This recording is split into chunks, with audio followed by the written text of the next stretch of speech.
여주동행 바나바 라이프 오늘의 여바라 시간입니다. 오늘은 로마서 14장 13절에서 23절의 묵상 말씀을 통해서 우리는 하나님의 사업의 동업자라는 주제로 묵상 나눔을 함께 나누는 여주동행의 귀한 영성여행, 저와 함께 지금 시작하도록 하겠습니다. 자, 그러면 먼저 본받아야 할 모본의 말씀 함께 나눕니다. 13절입니다. 그런즉 우리가 다시는 서로 비판하지 말고 도리어 부딪힐 것이나 거칠 것을 형제 앞에 두지 아니하도록 주의하라. 우리는 하나님의 교회의 하나된 지체들이 분명합니다. 한 몸 안에 서로 다른 지체의 문제로 말미암아 서로 비판하는 일이 빈번한데요. 이렇게 서로 다른 문제로 말미암아 서로 비판하는 이것은 형제 앞에, 그리고 주님의 교회 공동체 앞에 장애물과 올무와 그리고 함정을 형제 앞에 두는 것이라고 오늘 성경이 우리에게 말씀을 하고 계세요. 자, 그래서 14절입니다.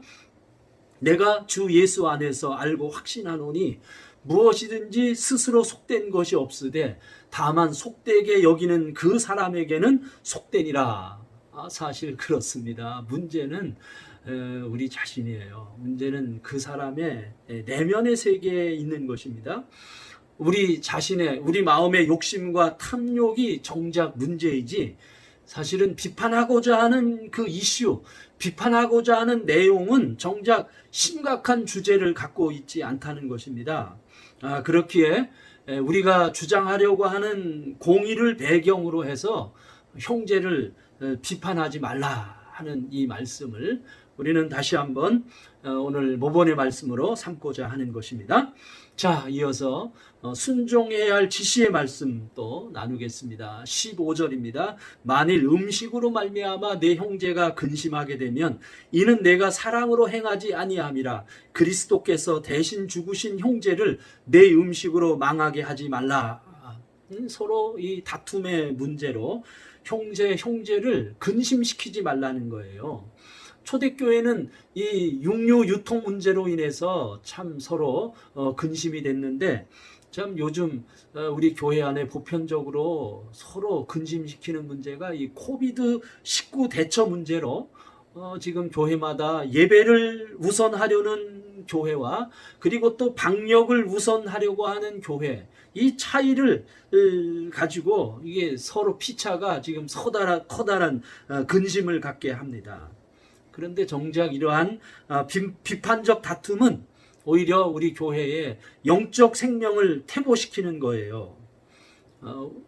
우리가 알아야 할 것은 결국은 우리 모두를 살리려고 그리스도께서 죽으시고 부활하셨습니다. 이것은 주님의 부활과 주님의 죽으심을, 그 의미를 퇴색시키고 그 의미를 헛되게 우리 스스로가 처하게 하는 것입니다.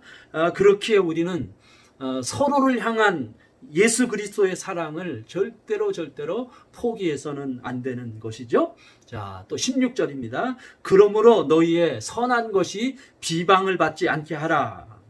그래요. 온유함과 절제를 잃은 이 비판은 결국은 우리의 선한 것이 비방을 받게 됩니다. 우리의 선한 것이 무엇일까요? 형제가 연합하여 동거함이 어찌 그리 선하고 아름다운고.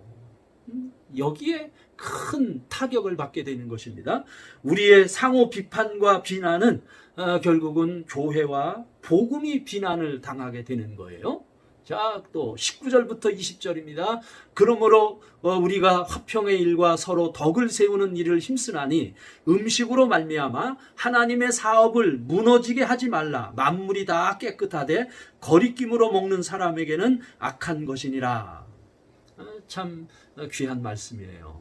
초대교회 안에 논쟁거리가 된 우상에게 바쳐진 육류 음식의 유통의 문제는 결국은 그 다툼의 뿌리는 인간의 정욕의 그 뿌리를 둔 것입니다. 인간의 그 육정의 뿌리를 둔 자기 주장인 것입니다. 오히려 우리는 그 자기 주장, 이것을 내려놓고 오히려 우리는 화평과 덕을 세우는 일에 더욱 힘써야 합니다.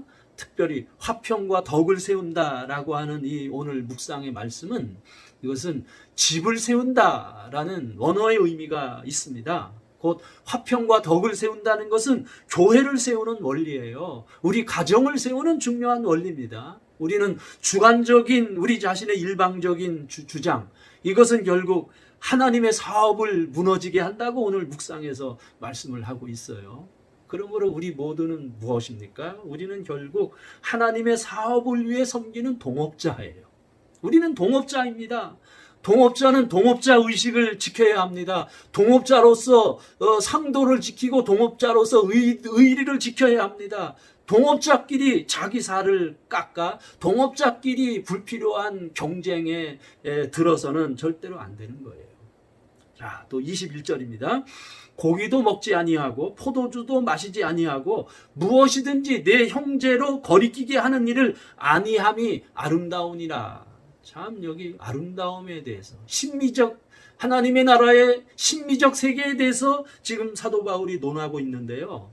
그래서 오늘 묵상에서는 연합하여 동거하는 우리의 아름다운 이 선을 지키며 교회를 세우기 위해서는 차라리 형제에게 올무가 되는 정욕적인 이 행동을 금하라고 권하고 있어요. 차라리 고기를 먹지 않고 포도주를 마시지 않는 것이 아름답다라고 말씀하고 있어요. 고기를 먹지 않고 포도주를 먹지 않는 것은 어떤 고고한 자기의 금욕주의를 내세우는 그러한 동기가 아니고요.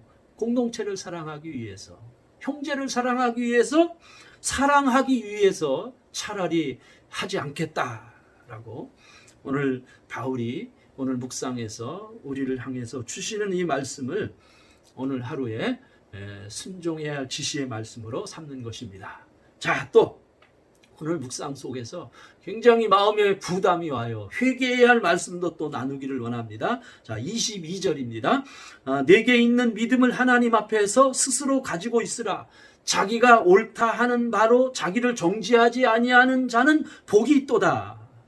위선하지 않는 것이 복이 있다는 거예요. 우리는 자기의 믿음을 견고히 세워야 합니다. 위선은 결국 자기 스스로를 정죄하는 것이라는 말씀이에요. 자, 또 23절입니다.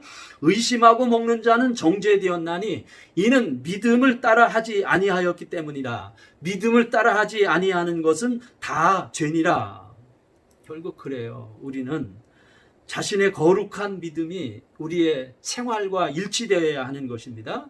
믿음을 따르지 않고 자기의 탐욕이나 자기 정욕이나 또는 자기 이기심을 따라서 행동하고 함부로 이웃을 비판하는 이러한 행위, 우리는 이것을 오늘 이 말씀 묵상 속에서 정직하게 주님 앞에 회개해야겠습니다.